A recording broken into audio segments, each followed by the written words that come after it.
இல்லாட்டி ஏன் படைச்ச? அப்ப தான் படைத்த படைப்பை ரட்சிக்க வேண்டிய கடமை இருக்கிற கடவுள் யார் தன் வேலை செய்தாலும் அவர்களை தன்னுடைய தூதுவனாக நினைக்கிறார். அப்ப நீங்க மனிதனுக்கு செய்வதைத்தான் கடவுள் தன் கணக்கில் வரவு வைக்கிறார்.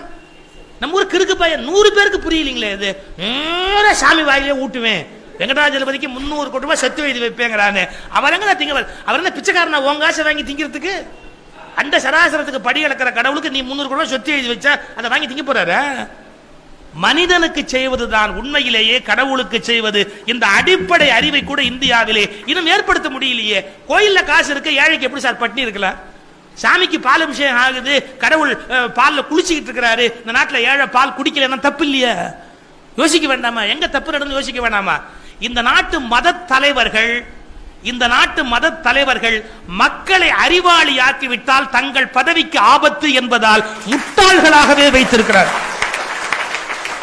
இந்த நாட்டு மத தலைவர்கள் மக்களை அறிவாளியாக்கிவிட்டால் தங்கள் பதவிக்கு ஆபத்து என்பதால் மேலும் மேலும் மேலும் மக்களை முட்டாள்கள் ஆக்குவதை மத தலைவர்கள் விரும்புகிறார்கள். நீங்க அறிவாளியா மாறணும், சிந்திக்கணும். ஒரு மனிதனுக்கு செய்வதுதான் உண்மையிலேயே ஒரு கடவுளுக்கு செய்வது. மனித நேயம் கடவுள் விரும்புவது.